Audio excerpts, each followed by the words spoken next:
بعض حضرات ہوتے ہیں جو خوابوں کی دنیا میں جیتے ہیں اور طرح طرح کی تمنائیں وہ پالتے ہیں، اور کچھ یہ تمنا کرتے ہیں کہ کوئی جنات قابو میں ہو جائے، کسی جنات کو ہم تابع کر لیں، اور اس کے لیے بعض لوگ تو عملیات تک کرنا شروع کر دیتے ہیں۔ تو یہ بڑے خطرے کی بات ہے، بہت خطرے کی بات ہے۔ بعض دفعہ تو اس معاملے میں جان بھی چلی جاتی ہے، اور بعض دفعہ پاگل ہو جاتا ہے آدمی۔ تو ان جھمیلوں میں نہیں پڑنا چاہیے۔ صاف سیدھی بات یہ ہے کہ جنات کو تابع کرنے کی کوئی فکر وکر مت کیجیے، اپنا کام کیجیے۔ جنات اللہ کی ایک مخلوق ہے، آپ کیوں اس کو تابع کرنا چاہتے ہیں؟ کیوں اس کو غلام بنانا چاہتے ہیں؟ اللہ پاک نے ان کو بھی آزاد بنایا ہے، آزاد پیدا کیا ہے، یا آپ کیوں ان سے بیگار لینا چاہتے ہیں، مفت میں کام لینا چاہتے ہیں؟ وہ آپ کے غلام نہیں بنائے گئے ہیں، لہٰذا اس طرح کی کوئی بھی فکر اپنے ذہن سے نکال دیجئے۔ بعض صحابہ کرام اسی طرح حضرت سلیمان علیہ السلام کا معجزہ تھا کہ اللہ پاک نے جنات کو ان کے تابع کر دیا تھا، جیسا کہ قرآن میں یہ مضمون کئی جگہ پہ حضرت سلیمان علیہ السلام کے قصے میں آیا ہے کہ جنات ان کے تابع تھے، اور جنات ان کے لیے مختلف طرح کے کام کرتے تھے، بڑے بڑے کام کر دیا کرتے تھے، بڑی تفصیل اس میں۔ اسی طرح بعض صحابہ کرام کے تعلق سے بھی ہے کہ جنات ان کے تابع تھے، انہوں نے جنات کو مسخر، اللہ پاک نے ان کے مسخر کر دیا تھا۔ تو وہ ان کا معجزہ حضرت سلیمان علیہ السلام کا، یا یہ صحابہ کرام کی کرامت۔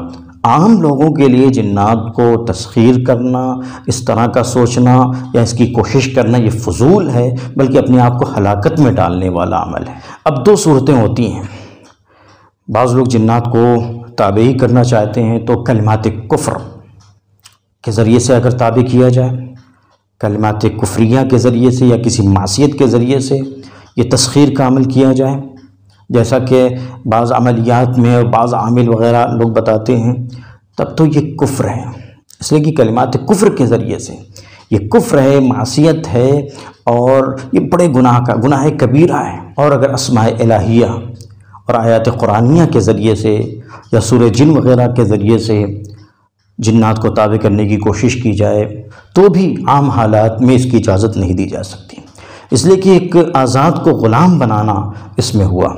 اللہ پاک نے جنات کو آزاد بنایا، آپ اس کو غلام بنا رہے ہیں، اسی طرح آپ اس سے بیگار لینا چاہ رہے ہیں، تو یہ پھر بھی درست نہیں ہے۔ لیکن اگر دفع مضرت مقصد ہے، یعنی بہت سے لوگ جو عاملوں سے ٹھگے جاتے ہیں اور جھوٹ موٹ کا ان کو لوٹا جاتا ہے، آپ اس مصیبت سے لوگوں کو نکالنا چاہتے ہیں، یا اپنی طرف سے اپنی مصیبت دور کرنا چاہتے ہیں، اپنا نقصانات دور کرنا چاہتے ہیں، دفع مضرت کے لیے اگر آپ جنات کو آیات قرآنیہ کے ذریعے سے یا اسماء الہیہ کے ذریعے سے مسخر کرنا چاہتے ہیں، جلب منفعت کا کوئی مقصد نہیں ہے کہ ہم فائدہ اٹھائیں گے یا ان سے بیگار لیں گے یا ان سے فلاں فلاں کام لیں گے، دولت حاصل کریں گے، اس طرح کا کوئی مقصد نہیں ہے۔ محض لوگوں کو فائدہ پہنچانا یا اپنی ذات سے نقصان کو اور تکلیف کو دور کرنا مقصد ہے، اور اسماء الہیہ کے ذریعے سے یا آیت قرآنیہ کے ذریعے سے آپ جنات کو مسخر کر رہے ہیں، تو پھر اس کی کچھ گنجائش ہوگی، لیکن ظاہر سی بات ہے پھر بھی یہ عمل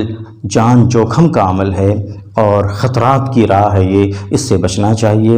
اللہ سے دعائیں کریں اور جو کام کرنے کے ہیں ان کو کیا جائے، یعنی سورہ جن ہی پڑھتے چلے جا رہے ہیں، اور اس طرح کا ایک مفروضہ ذہنوں میں ہوتا ہے کہ سورہ جن کو اتنی دفعہ پڑھو اور یہاں پڑھو اور رات کے سناٹے میں پڑھو تو جنات تابع ہو جاتے ہیں، ایسا کچھ بھی نہیں ہے۔ آدمی ان سب جھمیلوں میں پڑھ کر پاگل ہو جاتا ہے، دیوانہ ہو جاتا ہے، اور کبھی کبھی تو اس کی جان چلی جاتی ہے، لہذا ان سب چیزوں سے بچنا چاہیے۔ معاملے کو اچھی طرح سمجھ لیں، یہ آپ اس کے مکلف نہیں ہیں، ہم اس کے مکلف نہیں ہیں، ہم اپنی محنت کے مکلف ہیں۔ آپ محنت کیجئے، بہت سے لوگ اپنی محنت ہی سے سونا پیدا کر لیتے ہیں، اپنی محنت ہی سے فوائد حاصل کرتے ہیں اور نقصانات سے اپنے آپ کو بچا لیتے ہیں۔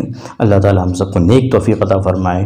دوستوں کے ساتھ شیئر بھی کیجئے۔ السلام علیکم ورحمۃ اللہ وبرکاتہ۔